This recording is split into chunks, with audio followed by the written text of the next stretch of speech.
Passport জালিয়াতির অন্যতম মাথা মনোজ গুপ্ত গ্রেফতার। বেহালার শখের বাজারে ট্রাভেল এজেন্সির আড়ালে চলত পাসপোর্ট জালিয়াতির কারবার। মোটা টাকার বিনিময়ে জাল নথি দিয়ে পাসপোর্ট তৈরি করে দিত মনোজেরই এজেন্সিতে কাজ করত পাসপোর্ট কাণ্ডে ধৃত দীপঙ্কর দাস। উত্তর 24 পরগনার চাঁদপাড়া থেকে মনোজকে গ্রেপ্তার করেছে লালবাজারের গোয়েন্দারা। ক্যান্সারে নেই আর ভয়, NCRI এ হবে এর জয়। আপনাদের ভরসা নেতাজি সুভাষচন্দ্র বোস ক্যান্সার হসপিটাল। আমাদের সঙ্গে রয়েছে দুই প্রতিনিধি, পার্থপ্রতিম ঘোষ এবং আবির দত্ত। পার্থপ্রতিম, তার মানে মনোজ গুপ্তই কি কিংপিন? দেখো, পুলিশের তেমনটাই দাবি যে মনোজ গুপ্তই হচ্ছে পাসপোর্ট জালিয়াতি এবং পাসপোর্ট তৈরি করার ক্ষেত্রে কিংপিন, এবং তাকে বর্তমানে গ্রেপ্তার করা হয়েছে এবং সেই গ্রেপ্তারের পরবর্তীকালে তাকে জিজ্ঞাসাবাদ আরও করা হবে। তার এর আগে যে শিলপাড়ার যে বাড়ি এছাড়া অফিস ছিল সেখানে তল্লাশি হয়, সেখান থেকে প্রচুর পরিমাণে ভুয়ো নথিপত্র যেগুলো দিয়ে পাসপোর্ট বানানো হতো, এমনকি জাল পাসপোর্ট, সেই সব কিছু বাজেয়াপ্ত করে লালবাজার গোয়েন্দারা। কিন্তু তারপর থেকেই মনোজ গুপ্ত সে পলাতক ছিল। গতকাল গভীর রাত্রে উত্তর 24 পরগনার গাইঘাটায় সেখানে একজনের বাড়িতে পুলিশ হানা দেয় এবং জানতে পারে সেখানে মনোজ গা ঢাকা দিয়ে রয়েছে, এবং সেখান থেকে এই মনোজ গুপ্তকে গ্রেপ্তার করেছে পুলিশ। এবং পুলিশের দাবি এই মনোজ গুপ্ত সে কিন্তু অনুপ্রবেশ করে যারা আসতো তাদেরকে ভারতীয় নাগরিক বানিয়ে দেওয়ার ক্ষেত্রে, এই পাসপোর্ট বানিয়ে দেওয়ার ক্ষেত্রে অন্যতম কিন্তু সে কিংপিন, এবং গোডানা সে তৈরি করতো এবং তার বিনিময়ে লক্ষ লক্ষ টাকার বিনিময়ে কিন্তু এই কাজটা সে করতো। এবং এর পিছনে আরও অনেকেই যুক্ত রয়েছে বলে গোয়েন্দারা অনুমান করছেন। গোয়াটা একটা চক্র এবং সেই চক্রটার জাল অনেক দূর পর্যন্ত বিস্তৃত রয়েছে, এবং সেই জালের অন্যতম একটি মাথা হচ্ছে মনোজ গুপ্ত।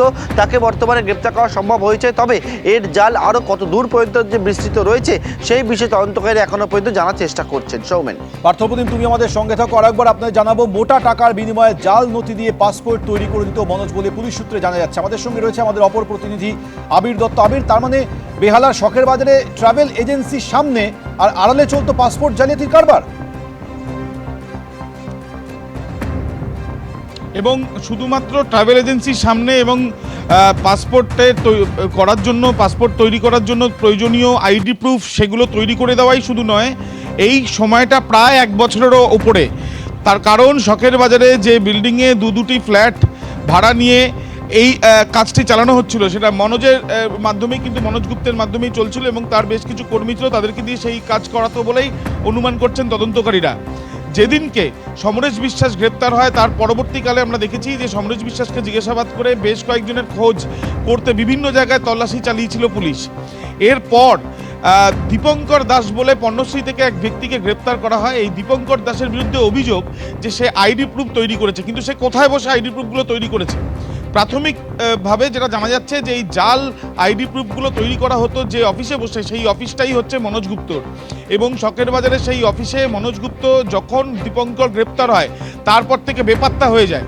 সেখানে পুলিশ গিয়ে তল্লাশি করে একাধিক কাগজপত্র পেলেও কোনোভাবেই কিন্তু মনোজ গুপ্তের নাগাল পাওয়া যাচ্ছিল না। পরবর্তীকালে মনোজ গুপ্ত যাতে কোনোভাবে বিদেশে না পালিয়ে যায় সেই বিষয় নিয়েও কিন্তু পুলিশও আটঘাট বেঁধে বিভিন্ন জায়গাতে নজরদারি শুরু করে, এবং অবশেষে তার সেই চেষ্টা বিফল যায় এবং গাইঘাটা থেকে তাকে গ্রেপ্তার করা হয়েছে। সে অন্যতম প্রধান মাথা বলা যায়, তার কারণ সে এই আইডি প্রুফগুলো তৈরি করার ক্ষেত্রে তার গুরুত্বপূর্ণ ভূমিকা ছিল।